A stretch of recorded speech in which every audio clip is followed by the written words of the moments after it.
A warm welcome to today's renewal conversation as part of Renewal Nuggets of Team for the Soul. Today, I have the pleasure to really have this amazing conversation with Father Antony Hughes. He's the priest at the Orthodox Christian Church, St. Mary's in Cambridge, where I had the privilege of being for more than a decade. And I really want to interview Father Antony because there's something so amazing about the way he is passionate about giving and helping others, and the way he integrates spirituality with psychological growth. We had the joy of doing trainings together, and I got to know him personally also in the parish. So it's such a beautiful, he brings so much light and so much wisdom. And if you don't know me, I'm Dr. Ioana for Team for the Soul, and I'm really passionate about this intersection between science, psychology, ancient Christian faith, which is the Orthodox Christian faith, and also interfaith spirituality. And I want to bring this conversation to help you along your journey and give you renewal nuggets, give you inspiration, give you ways that you can practically use in your day-to-day life to integrate mind, body, heart, and soul through daily routines and practices. And I'm really excited that you're here, and let's start with the interview.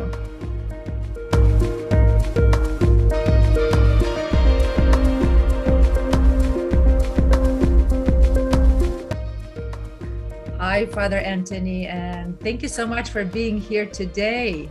Hi, Dr. Popa. Nice to see you.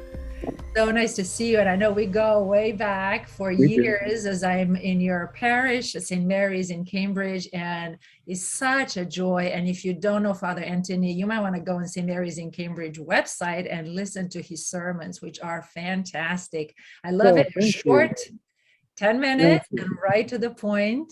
And we also had the joy of doing internal family system training together, which I found was so helpful and exciting. So we got to have a lot of conversation about how different psychological methodologies can be helpful in the spiritual world and progression. So I'm so glad you're here. And thank you. I'm glad to be here too.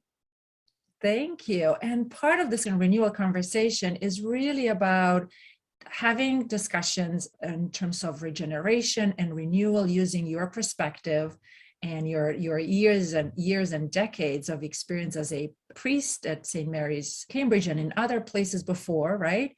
And really would love to start with a little bit about your vocation and journey. This particular episodes in general are about people who are really interested in giving to others. I mean, there's so many ways to live, and there's so many ways to be helpful in this world, but there is a particular vocation in terms of helping others on their journey. And I feel like you're such a beautiful example on that. So I'm curious about if you want to share with the audience just a little bit about your vocation and journey and what brought you to do the work that you're doing right now. Well, a lot of self-searching. I felt I always wanted to be a helper, a person who helps people. That's always been what I wanted and felt was my vocation. In order to get to the place where I am at the moment meant that I had to meet myself, and I had to bring the healing power of God and psychology and spirituality to my inner being, because I was not, for many years, I was not free. For many years, I lived in fear due to trauma, etc. And all of a sudden, I was shown a way through that. And that's what brought me to where I am now. IFS certainly helped. Orthodox spirituality was absolutely important to me. It still is. And yet I also learned from other traditions, because I find commonalities that are striking. And, someone once said, you almost have to look at your own religion from outside of it to understand it better, which is what I've been doing over the years, actually stepping out, going, okay, how do other people relate to these questions that we're asking ourselves?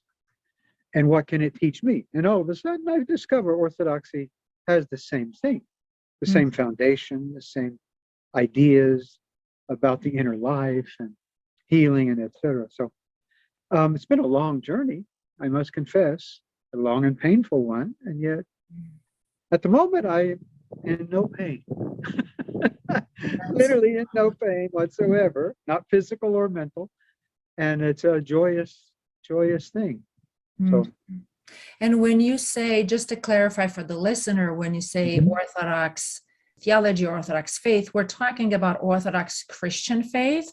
You know, sometimes Orthodox is used in other religions, like in Jewish tradition. It is, yes. We're using it differently in Orthodox Christianity. And maybe, Diana, just for the listener who might not be familiar with it, explain a little bit what Orthodox Christian faith, tradition, theology means in a nutshell, since you've been a priest for decades.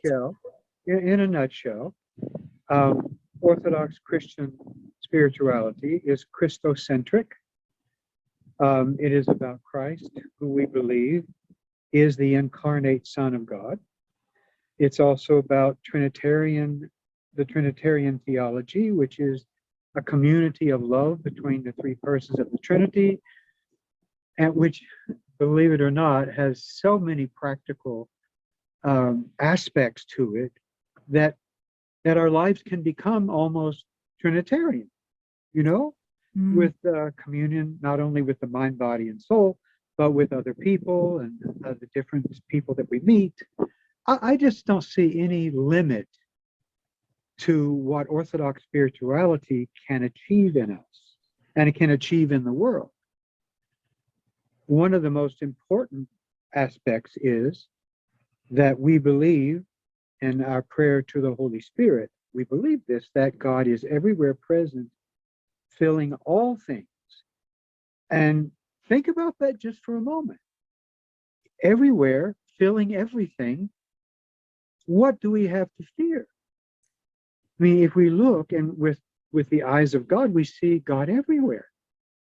So I don't know how people get into this mode of us versus them, or we have to win victories over that religion, or I just, it's so foreign to my understanding of Orthodoxy, which is so open and broad and tolerant and clear and beautiful. Yeah, so but it's Christocentric and Trinitarian, of course. Those two major things I think are the important things. Right. And it really goes all the way back to Christ, right? There's a sense of transmission over generation and generation. Yes, it does. I love what you said about the Trinity and how everywhere we can discover that. I'm kind of on the same mind. Like everywhere I look, I see this Trinity. Like even in, let's say, I guide a client, right? There's a relationship between the client, their true self, and my presence, myself. So here you go, a triangle. What's interesting in the therapeutical modalities, they discover triangles. They don't call it Trinity. They call it safe triangles. For example, in a couple, you have two people and you have the therapist in the room. Or you have let's say, an internal family system. There's a part, then there's a true self relating to the true self of the therapist. Well, here you go. You have a triangle. I'm fascinated by, go ahead. So you brought up the idea of the true self. Of course, we have that in Orthodoxy. We call it the image of God. The image of God. And for the Buddhists, it's the Buddha, the innate Buddha, right? The Buddha self. I can't remember what they call it. Islam has the same thing. The Sufis have the same thing. So does Judaism.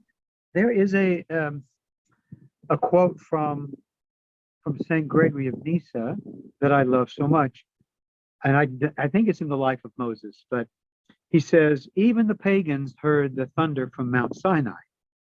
And then we have the Logos theologians saying the Logos Spermatiki are everywhere, filling everything, infusing and inspiring.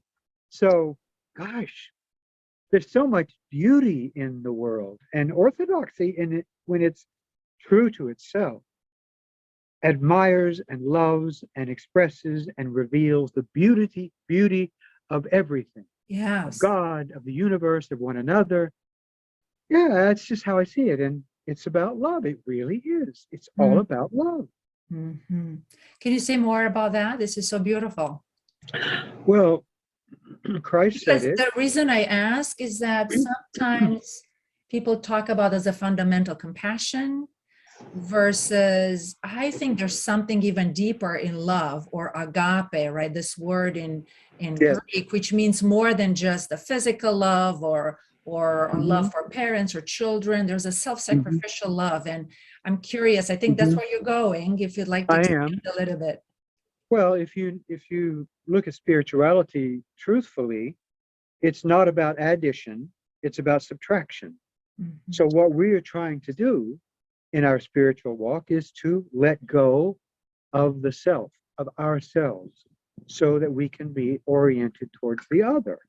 And Christ, of course, said it best when he said, love the Lord your God with all your heart, soul, mind, and strength, which includes mind, body, soul, the whole thing, the whole picture. It's a holistic theology. And love your neighbor as yourself. And what I've always thought, not always, but came to think, is that he put the self at the end because it's the most important one. Until you can learn to properly understand and love the self, you cannot love others. And if you do not love others, you cannot love God. Mhm. So it starts here. It starts here. Yes, That's how I absolutely. see it. Yeah, absolutely. And I know in psychology, we are so prone to projection, like so many things Mm-hmm, are conditioned and are in our subconscious. And if mm-hmm. we tend to suppress or repress all the parts that we don't like, Oh, guess what's going to happen? We're projecting and see negative things on everyone, and we yes. cannot really truly love them.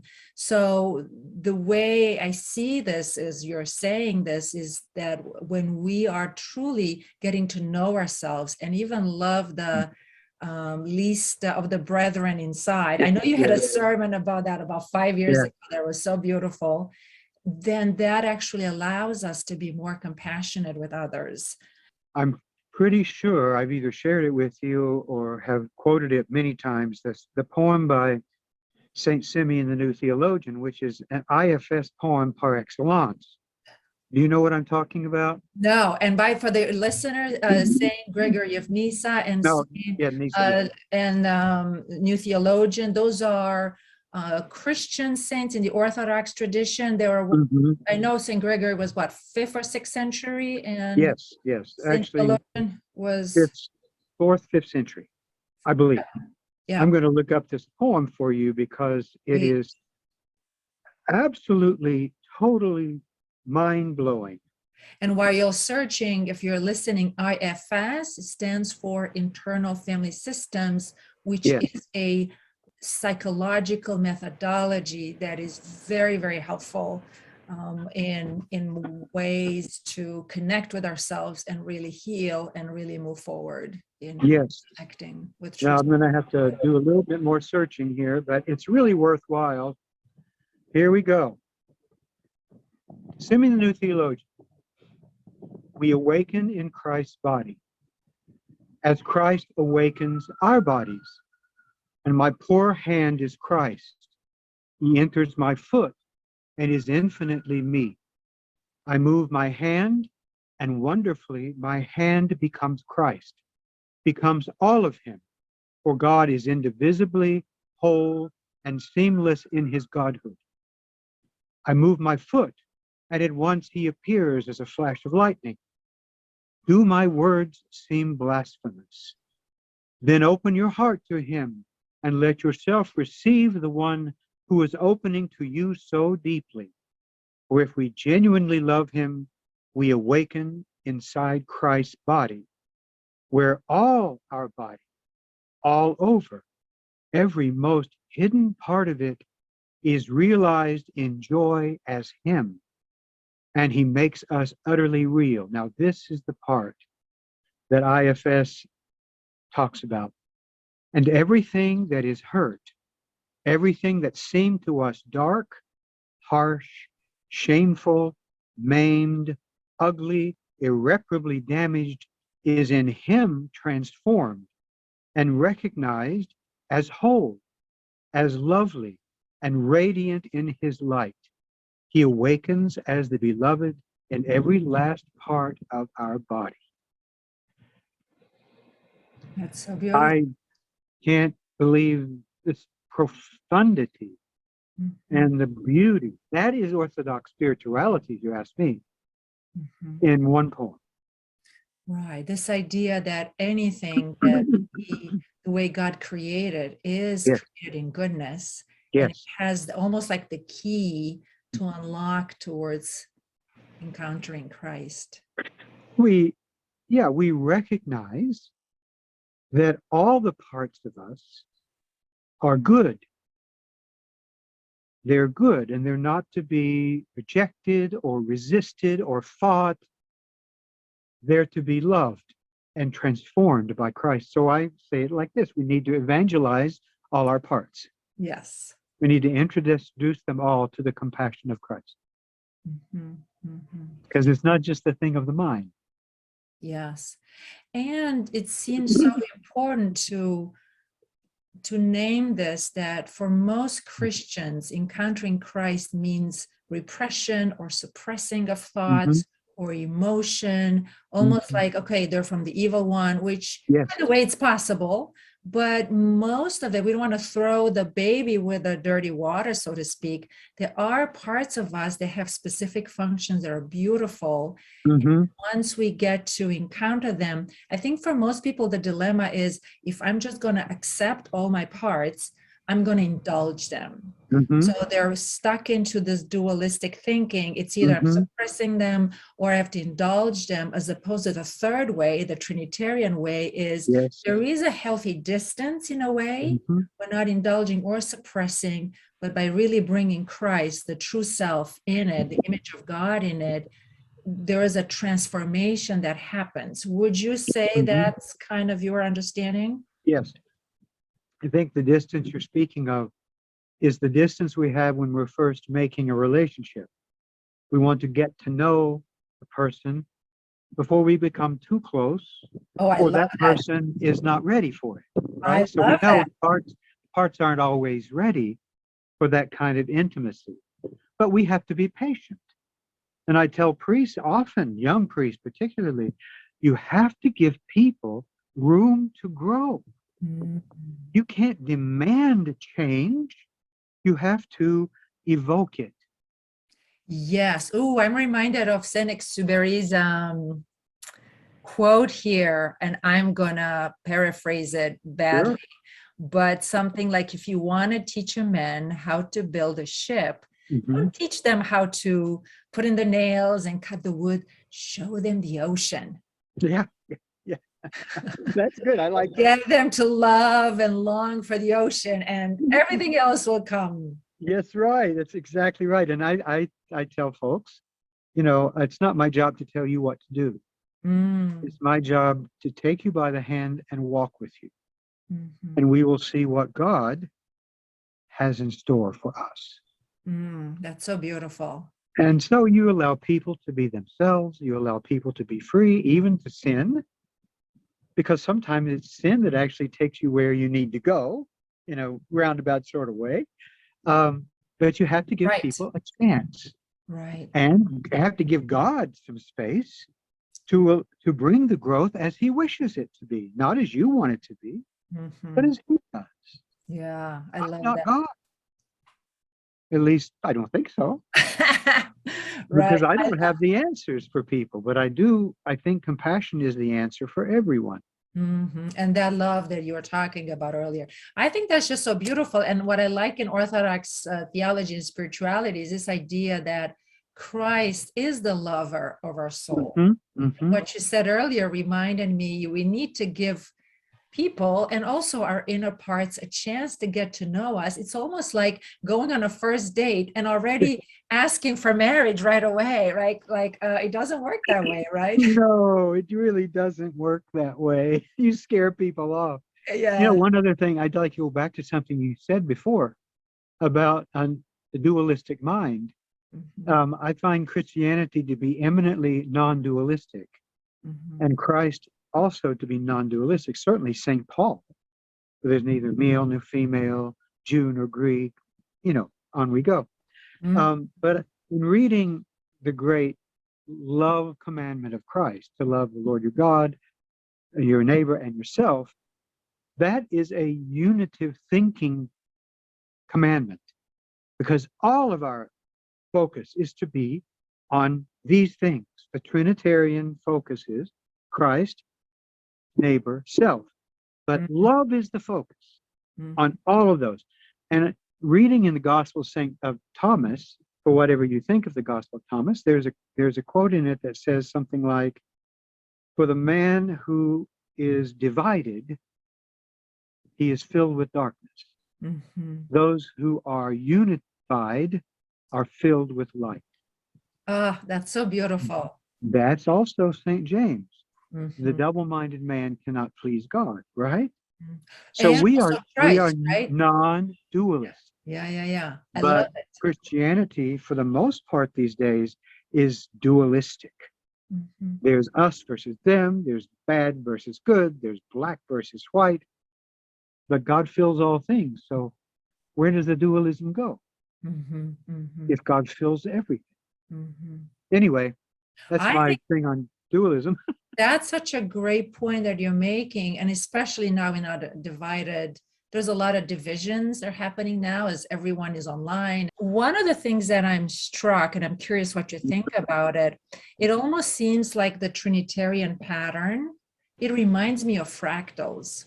Your love math or heard a little bit about it, there's patterns that are happening in the same way on the macro level, but also as we go and zoom in, now we know what zoom in means.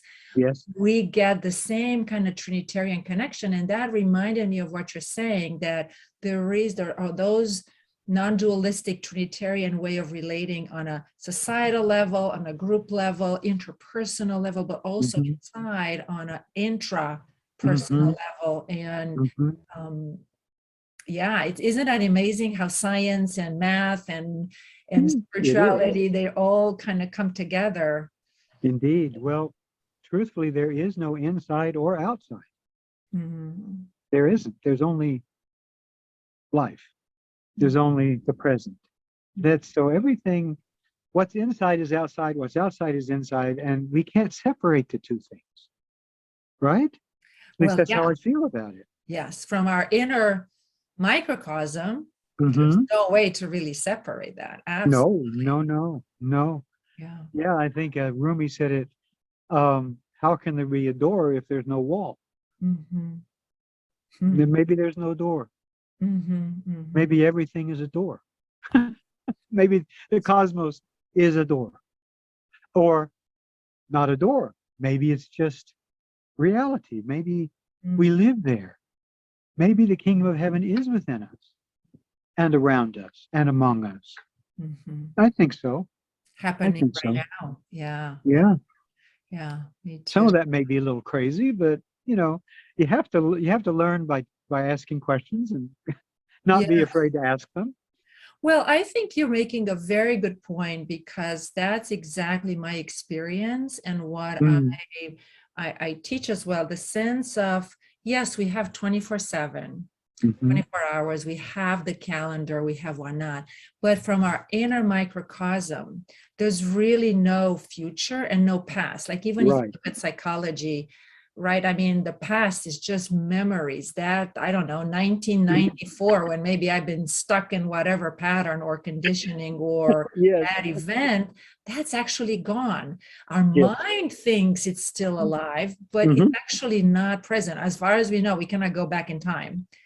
And the same with the future, right? When the future comes, here we go. We are, I mean, that weighted vacation, when it comes, it's like now is no different. And that's the reason why many times vacations are very high expected events can be disappointing, because we imagine them to be in a certain way. When they happen, it's like this moment now. There's not, it's a just this continuous now moment.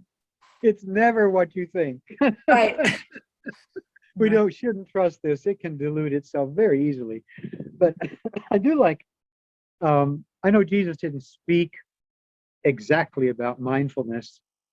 He did talk about watchfulness, though. Yes. Could you not watch with me 1 hour, he said. But he did say about the past, let the dead bury the dead. It's gone. And about the future, he said, don't worry about tomorrow. Yeah. But the present, he said, follow me. Mhm. That's it. The present is the only reality. In fact, the present moment is eternal because there's always only the present.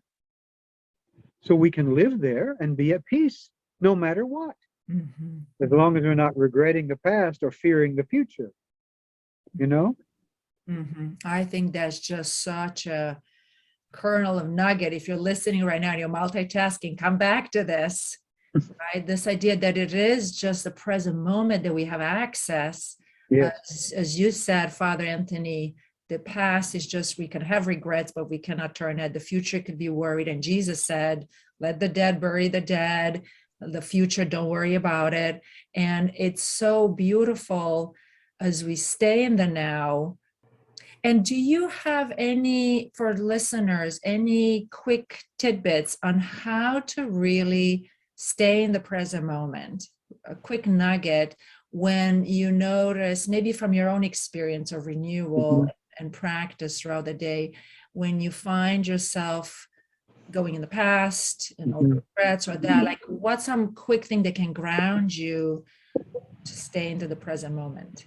Well, uh, first of all, when I find myself drifting that way, my mind, um, I catch it much more often now than I ever have because I've been practicing for a long time.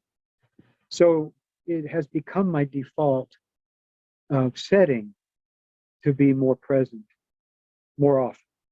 You know, mindfulness is easy, but you have to remember to do it, right? So sometimes you forget. But for me, it's I will, if my mind is wandering here or there, I will immediately focus my breath, focus on my breathing, Mhm. because you can't breathe in the past or the future. You can only breathe in the present. So that grounds you in the present moment. And I think that's why the monks of Athos and other monks use the breath. One of the reasons why is to ground you in the present moment. So you're present to God and present to whatever. So my breath is a great anchor for me. Um, So I just just try coming to, back to your breath, all of a yeah, sudden you're like, okay, I'm in the moment, yes, and you unhook, so to speak, from the past or future and whatnot. right. Okay, that's beautiful. And I will pay attention to my body Mhm. because when I start worrying, I feel it in certain places. Mhm. So my anxious parts tend to tend to gather in my belly, right? So all of a sudden I go, oh, I'm anxious. Well, something's anxious inside me. Let's go see what that is or why that is. Mhm. My favorite story is when I was standing in front of the altar for liturgy, and my mind was in 1,000 different places, and I realized that I would not be able to do liturgy as well as I should if my mind is scattered like that. So I called a meeting inside of my parts, and I saw them gather around in my mind's eye. And I said to them, I know you're disturbed about something, but right now we need to pray. So let's pray together. And then after liturgy, I'll come back and see if you still need my attention. Mhm. And you wanna, I experienced the most amazing peace through that liturgy that I think I've ever felt. My mind did not wander anywhere. And Mm. at the end of the liturgy, I went back and everybody was fine. And you But connect and you I, remember your commitment to come I back. did. Yes, I remembered my commitment to return to see if they needed some help, and they were fine. Mhm. So this little method actually works, Ivana, Mhm. because it expresses the reality of what you're feeling at the moment, and you give attention to that, which you need to do. You don't need to resist it or ignore it, because if you do, it'll just get worse. It always does. So that's how I do it. And I do that, I do it often if I need to. Mhm. I think that's just so beautiful because you touch on something very important, the curiosity. The Mm-hmm. fact that you were right about to start something important that could not wait. And you realize that it needs to be tapped for later. For example, if I'm teaching and all of a sudden I'm hungry and I have a image of a sandwich, I'm not going to go and eat the sandwich right away, but I could be kind to myself and say, hey, I know you're hungry. Right after an hour of teaching, you'll eat that sandwich. It's almost like you're recognizing the needs. You stay with curiosity, and it was such a gentle, loving invitation to stay aside and then keep that commitment. And that's a very good renewal nugget, so to speak, because it's sometimes we just have to be right on the spot. Now, if you do have the time as a listener, there is another way to just start listening to the mind and listening to the thoughts and kind of unpack. This is in an episode that I just posted a week before, but that is if you have time. But if you don't, I think that's just so brilliant what you just share. Like, we don't have to suppress. We can just put to the side and come right back. And the other thing that was so important of what you mentioned, you said something like, because you're focusing on the breath, this is becoming your default. And I want to make a quick link to science, because we have different brain networks, and there is a default network. Now, for most of us, it's fight or flight. It's almost like connected to, centuries of being on alert and constantly scanning for danger. Primitive brain, Exactly. But there is a way now, and I think this is where compassion networking research is showing. We're going to actually have another guest in a few weeks talking about that there is a way to train that and lean into this default network and make it our new network. So I think that's so encouraging, right? If you're listening, like, learn from Father Antony. He tried it, he practiced it, and it's working. Well, I read a great book, How God Changes the Brain. And one of the things they discovered, these two scientists, one was an atheist and one was an agnostic, they discovered that the best ways to rewire the brain to a new default system is either through meditation or prayer. But it depends on the nature of your prayer, whether it actually does the job, because praying to a God who's vengeful and angry and hateful and ready to get you will have the opposite effect, and people will show symptoms of PTSD under that system. But if you adopt the understanding of Christ, that God is love, then you have the entirely different opposite response, which is you become what you pray. You become prayer itself. And of course, we know the breath itself is a prayer. We know that. I'm sure your listeners might not know that, but do they know that? Well, there's a reason why one of the names of God is breath, right? So so here you go. You know the Old Testament teaching. The name of God that cannot be pronounced.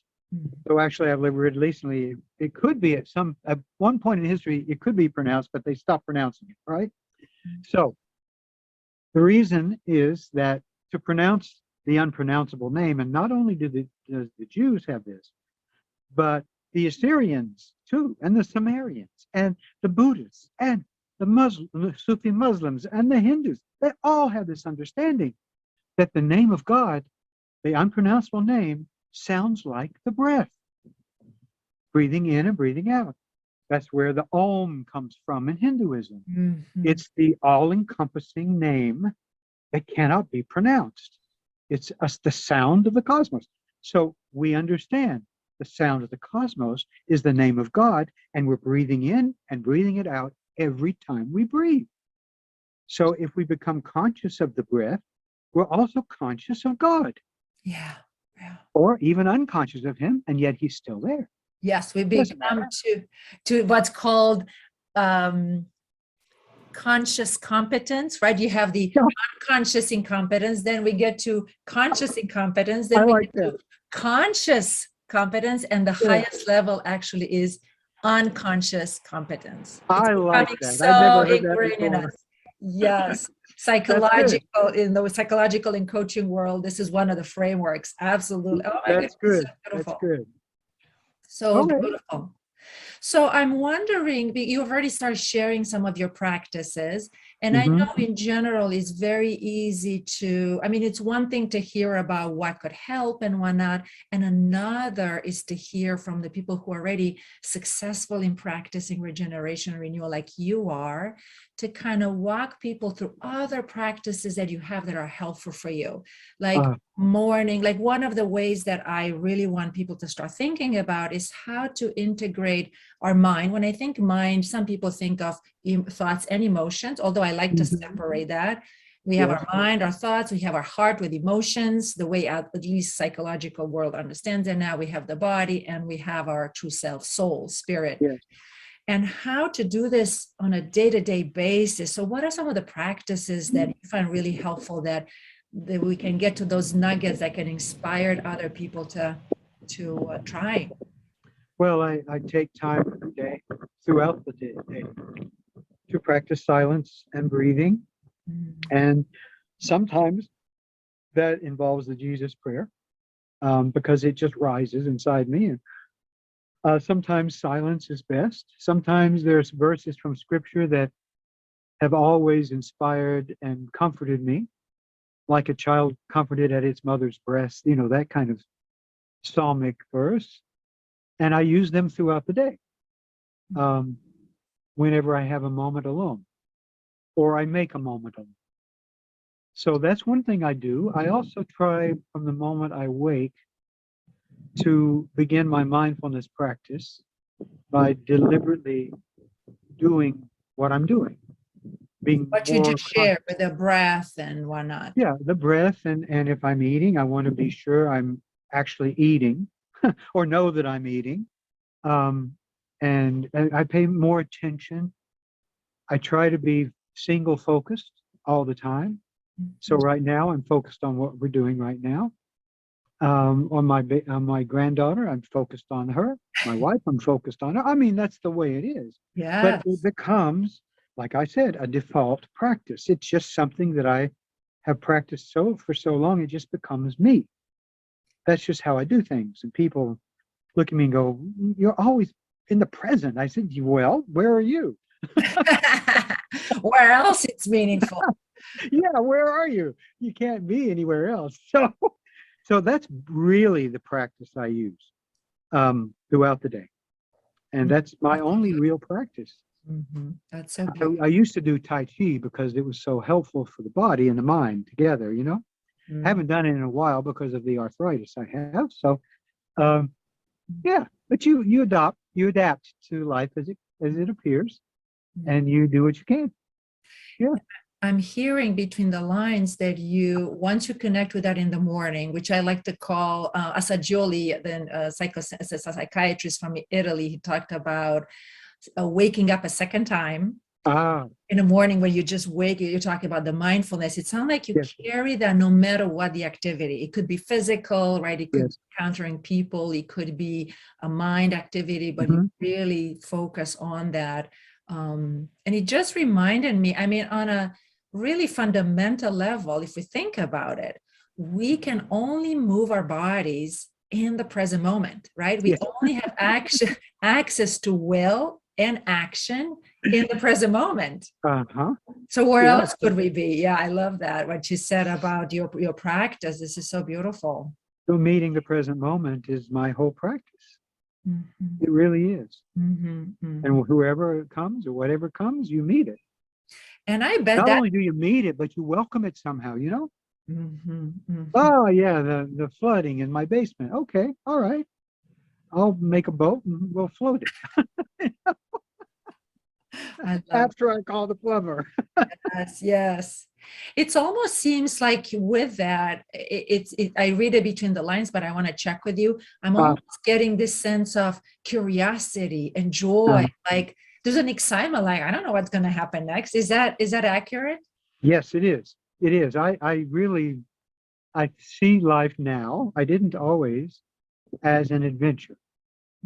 And what happens next is completely unknown to me. And I love being surprised. Sometimes the surprises aren't always the greatest, like fires in your house, but you take it in stride. So you learn to accept everything. And yeah, you're right. You're absolutely right. I am very curious. about what comes next, though I don't try to live in what comes next. I try to live right now and go, wow, God, what is next? Show me when I need to know. Give me a sign. Oh, oh, that's such a But beautiful, not before I need to know. We right. try to ask God for things we can't handle, you know? Oh, that's so beautiful. Thank you for sharing that and so Sure. inspiring. I hope if you're, again, multitasking, you come back and rewind and re-listen to this section. Okay. How about you mentioned liturgy, which I Yeah. know what it, at least I have an understanding of it, but would you share a little bit about what you're doing now in terms of your ministry as a priest, what the liturgy may mean? I know you also work in prison. Tell us a little bit about what you're doing now and what inspires you about it. Well, my main ministry, pastoral ministry, is my parish, and watching it grow and helping to encourage its growth spiritually as well as numerically and financially. All those things going together. So the liturgy is my most wonderful practice. It is the most beautiful thing that I do. What is liturgy? Liturgy is the work of the people in the worship of God. And I, by God's grace, not by my goodness, but by God's grace, I get to lead the people of God in this magnificent prayer and elongated meditation. The liturgy is one long guided meditation on the life of Christ and the love of God and the church and the saints and all those beautiful things wrapped up together.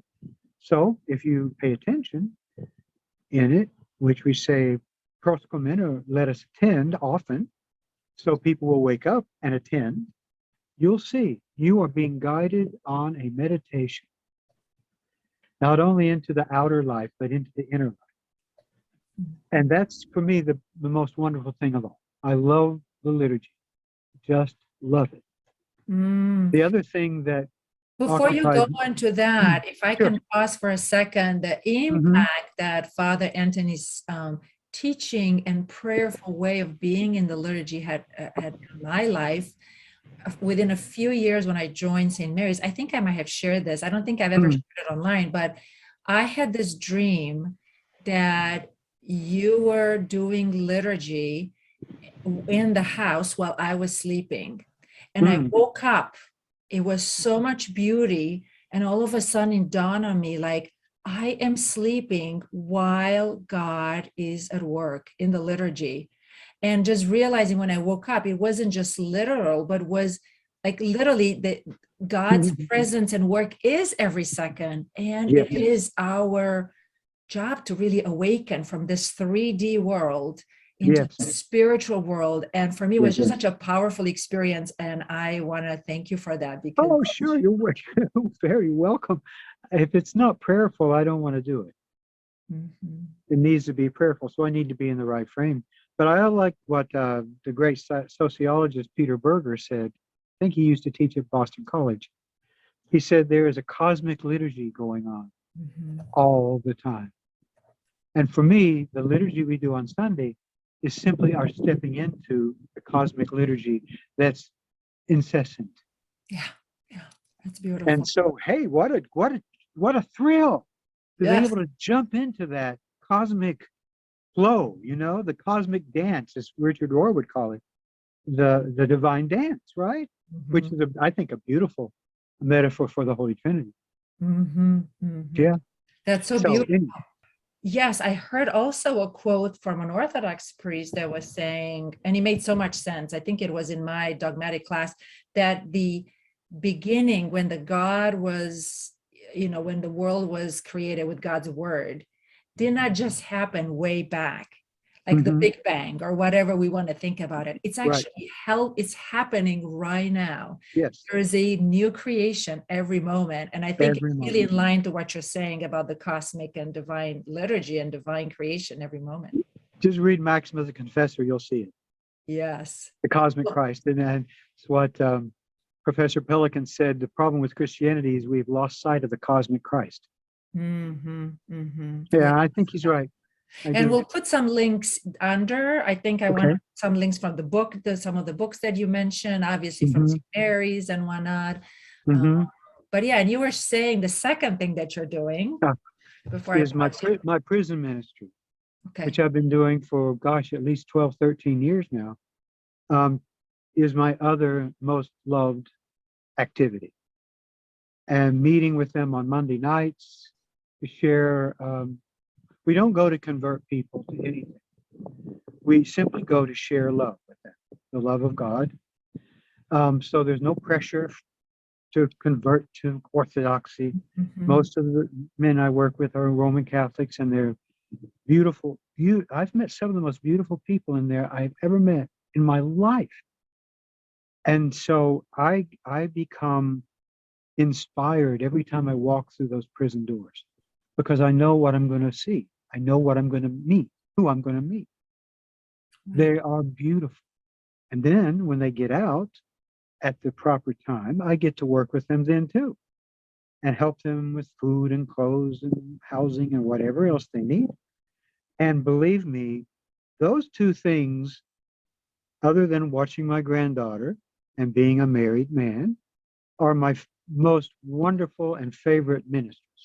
But I see the ministry to my family also as a ministry. So that's so beautiful. And if you don't know this, the Orthodox Christian faith, the priests are married as opposed to Roman Catholic. So that's they are if they want to be. Right, exactly. They have a choice. You got to get married before you're ordained, or you're stuck. Yes. As a celibate man, so which I don't recommend for anybody. Let's do in a monastery someplace. Say that again. I don't recommend celibacy for priests out in the world, because you need a community to be stable. You do. And the family is a community. It's like and a good monastery is also a good community, but you got to find a good one, a healthy one, and that's not always easy to find. Yeah, and the family is the actual monastery in a sense. Certainly is, but it sure does take a different discipline than monastic. Yes. You can't just sit in your cell and do your beads. The beads of prayer. Yeah, absolutely. No. Wow. So that's the greatest things for me. Thank you so much for sharing all this. And I'm wondering, as we wrap up, are there any other renewal nuggets or regeneration nuggets or any inspiration from your life that you'd like to share? Oh, inspiration from my life. Goodness sakes, that's 67 years of inspiration. I know. Some tips, something that just pops into your mind. It's okay if it doesn't, but I remember, I can go all the way back to my paternal grandmother, who is the one who inspired me to open my mind. She was one of the most important figures in my life. She was incessantly curious and didn't mind going outside the box, where she pretty much lived all the time. And she introduced me to what an open mind is and an open heart. And I will never forget that. I never have. But she always comes to my mind when I'm doing things like this. So keeping an open mind and open heart. Open mind, open heart. And it takes a while to develop those two things. But if you can keep your mind open and your heart open, nothing will be able to stop you. Nothing. You'll have no fear. There's no reason to ever give up your peace of mind. Like the elder Thaddeus said, don't let anything take away your peace of mind. So, okay, I take that as a commandment. Yes, especially challenge. Right. Especially as we know, God is everywhere, filling all things. Like where else can we go? You got to wake up a lot. Waking up is my spiritual life. Trying to keep awake. Don't use that in a political sense. Right. The word woke is not a bad word, really. It's not. Yes. Politics. Oh, I love that. Thank you for sharing all this. It's been so rich and so beautiful and so inspiring. It's been fun. Thanks for questioning me. Yes, yes. Thank you. Anything else before we wrap up? No, I think that's enough from me. I could go on all day. Yes. Oh, thank you so much. This has been You're welcome, Joanna. wonderful. And thank you for being listening. And I hope you will come again and make sure I'll have you again in here. And thank you. Anytime. Anytime. Okay. God bless you, Anna. Have a wonderful day. Thank you so much. All right. Well, thank you so much for being part of today's renewal conversation. Such a rich conversation. And thank you, Father Antony, for all your wisdom and everything that you shared. And I hope that you can benefit from it. And no matter what your walk in life is, that you can distill some of the wisdom and can really use the way of grounding in the present through the breath, through awareness, staying in the present moment, where is the only moment when we can have access to action and our will and choice. So I invite you to really get applying. I've been knowing of him, of Father Antony, and integrating some of his beautiful cosmic spirituality in my life. And I've been finding amazing results as well. So with that, if you are a Christian, I want to share again, you might have heard me last week, that there is a program, the Renewal in Action pilot program for Christian. I had the Renewal in Action for 1.5 years, but right now I'm opening this pilot just for Christian. And if you're interested, sign up on the wait list. We open the doors on August 10, and we kick off with a boot camp, a mini boot camp at 6:30 p.m. Eastern Time. And if you're not a Christian, I've got your back as well. I am so passionate about this space in between science, psychology, interfaith, spiritual care, or no faith at all, and Christian faith, and this dialogue that the Renewal in Action program, it's actually can be benefit and has this space and language that can be accessible from no matter where, because I have such appreciation for the world in general from all the world's perspectives. So that language is very helpful. So stay tuned. In the fall, we're opening the doors to the Renewal in Action, so you can have access to that as well. So I got your back. I didn't forget about you. And until next time, I say goodbye for now.